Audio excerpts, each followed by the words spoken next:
Stormtroopers are often misunderstood because the camera teaches audiences to read them through the lens of hero survival rather than imperial design. They miss shots, fall in groups, and collapse when named characters arrive, creating the illusion of incompetence. But this framing hides their actual purpose within the Empire machinery. Stormtroopers are not built to defeat legends in climactic moments. They are built to erode ordinary people slowly, until resistance feels impossible. Their true strength lies in presence rather than performance. Stormtroopers do not need to win every engagement because they are never meant to leave. They occupy streets, ports, factories, and homes with the same visual certainty, turning space itself into a reminder of authority. When armor is always visible, freedom becomes abstract rather than practical. The psychological effect of constant surveillance is more powerful than any single firefight. Ubiquity transforms fear into habit. When citizens see stormtroopers daily, danger stops feeling exceptional and starts feeling inevitable. This shifts behavior long before violence is necessary. People lower their voices, change routes, avoid gatherings, and self-censor without being ordered to do so.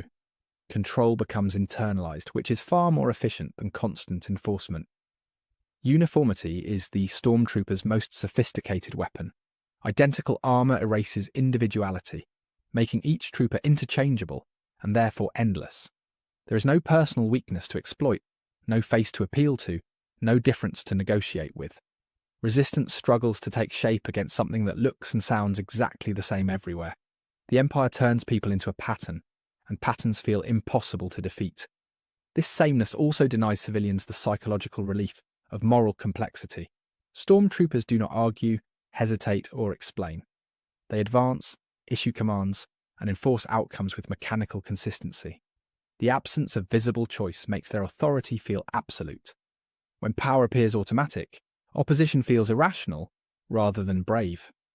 Stormtroopers are not agents of justice, they are instruments of order. Justice implies process, deliberation, and proportionality. Stormtroopers offer none of these. There is no appeal system, no courtroom, no meaningful chance to explain or resist. Compliance becomes the only language the state recognizes, and non-compliance becomes indistinguishable from guilt. This distinction matters because order without justice creates obedience without loyalty. People may follow commands, but they do not believe in them. Stormtroopers enforce rules without context, which teaches civilians that morality is irrelevant to survival. Over time, this corrodes civic identity, replacing it with pure risk management. Citizens stop asking what is right and focus only on what avoids punishment. Routine is where the true damage occurs. Raids, checkpoints, inspections, and arrests repeat until they blend into daily life. Violence does not need to escalate because its possibility is always implied. Terror becomes background noise rather than an emergency. This normalization is more devastating than spectacle because it never allows recovery or outrage to fully form. Children grow up seeing armor as normal. Workers plan their days around patrol schedules. Families accept sudden disappearances as an unfortunate reality. Stormtroopers do not traumatize through singular events, they traumatize through repetition. The Empire does not need to constantly prove its power when power is already assumed. Because of this, Stormtroopers' effectiveness cannot be measured in victories or casualties. Their success is measured in silence. A quiet street is a conquered street. A crowd that does not gather is a defeated one. The absence of resistance becomes evidence of control, even if that absence is born of fear rather than agreement. This is why Stormtroopers are rarely portrayed as competent against protagonists. Heroes exist outside the system Stormtroopers are designed to dominate.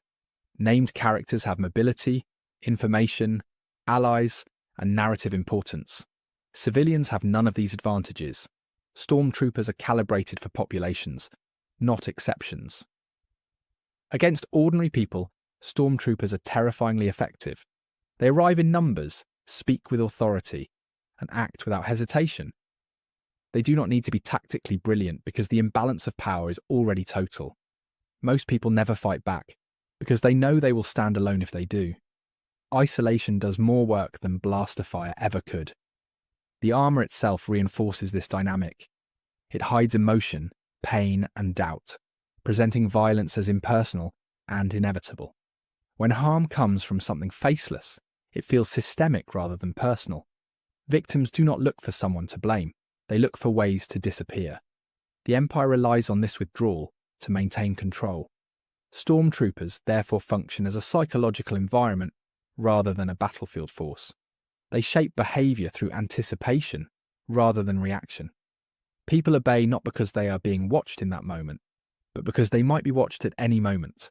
This constant anticipation fractures communities, undermines trust, and dissolves collective action before it begins. By the time heroes arrive on screen, the damage has already been done. Homes have been searched, neighbours have vanished, and fear has settled into routine. Stormtroopers rarely need to confront protagonists directly because their real victories occur off camera. What looks like failure in combat masks success in domination, and this unseen success is where the Empire's true power quietly resides. The true horror of Stormtroopers is rarely shown because it unfolds before the story arrives and after it leaves.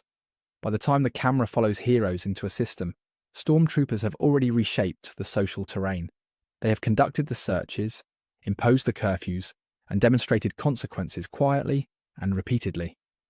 What the audience witnesses as an occupation in progress is, for civilians, the aftermath of months or years of pressure. Stormtroopers do not announce terror, they normalise it. This temporal advantage is crucial to understanding their power. Stormtroopers arrive before rebellion has a name, before resistance feels organised or survivable. They make the first move not with battles but with presence. When people consider defiance, they do so already exhausted, already isolated, already aware of the cost. The Empire does not need to crush uprisings if it can prevent them from forming in the first place. Isolation is the most effective weapon Stormtroopers wield. Resistance feels possible when it feels shared, but Stormtroopers ensure that fear is experienced privately. Arrests happen at night, interrogations behind closed doors, punishments without witnesses. Each person believes they are alone in their doubt and anger. Without visible solidarity, courage feels reckless rather than necessary. This loneliness fractures communities from the inside. Neighbours stop confiding in one another. Friends hesitate before speaking honestly. Even family members learn to avoid certain topics.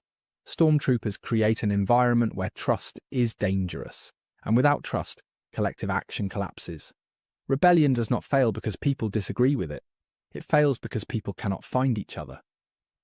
Stormtroopers also deliberately blur the line between law enforcement and military occupation. Their presence reframes public space from communal to controlled. Streets no longer belong to the people who live there. They belong to patrol routes. Laws stop feeling like social agreements and start feeling like arbitrary threats. Once this shift occurs, the Empire no longer needs consent because it has replaced citizenship with submission.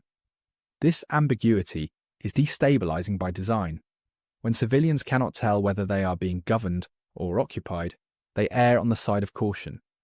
Everyday actions become potential infractions.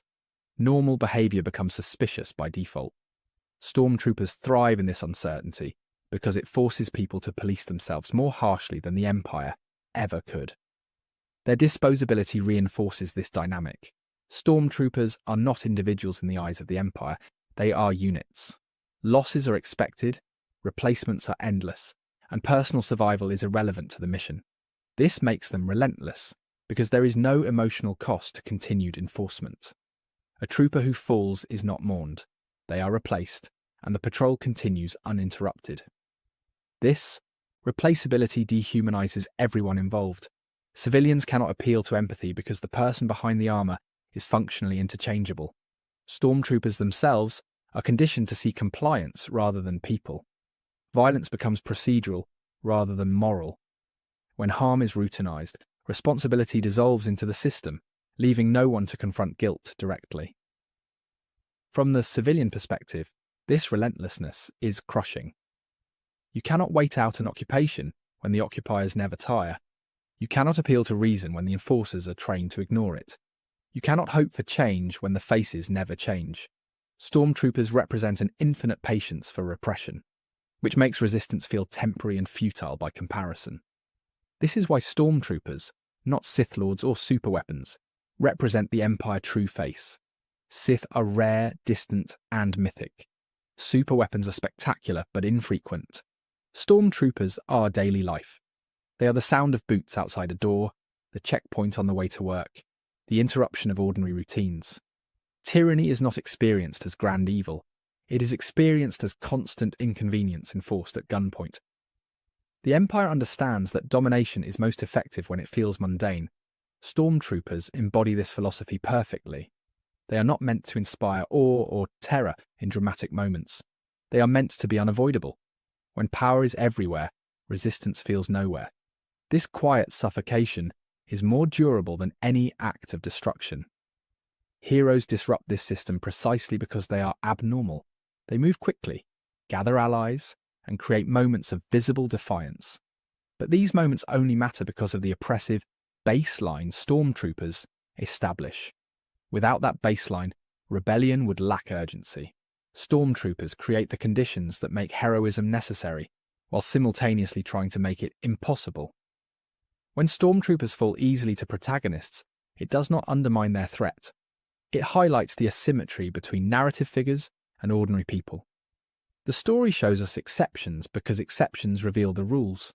For every trooper defeated on screen, countless civilians remain subdued off-screen. The Empire does not fear heroes because they are rare, it fears populations because they are many. Ultimately, stormtroopers succeed not by winning battles, but by shaping behaviour. They teach people what not to do, where not to go, and who not to trust. They compress lives into smaller, safer patterns, until ambition itself feels dangerous. This slow constriction is how freedom dies, not with spectacle, but with routine enforcement. The horror, then, is not that stormtroopers are everywhere, but that they make everywhere feel the same. Cultural differences flatten under identical armour. Local identity dissolves into uniform compliance. The galaxy becomes legible to the Empire precisely because it becomes monotonous. Diversity is not erased violently. It is regulated out of existence. In this light, stormtroopers are not failed soldiers. They are successful instruments of tyranny. They do exactly what they are designed to do, which is make resistance lonely, dangerous, and seemingly pointless. Their legacy is not the battles they lose, but the silence they maintain. And that silence is the Empire's most enduring weapon. Thank you for watching. Be sure to like, subscribe, and hit that share button. My main channel is Critical Analysis Hub, where I post Star Wars content about the movies. My secondary channel is Critical Analysis Hub Plus, where I focus on the shows of Star Wars. And my third channel is Critical Analysis Hub XP, where I post comic books. Be sure to take a moment and check them out. Thanks, and may the Force be with you.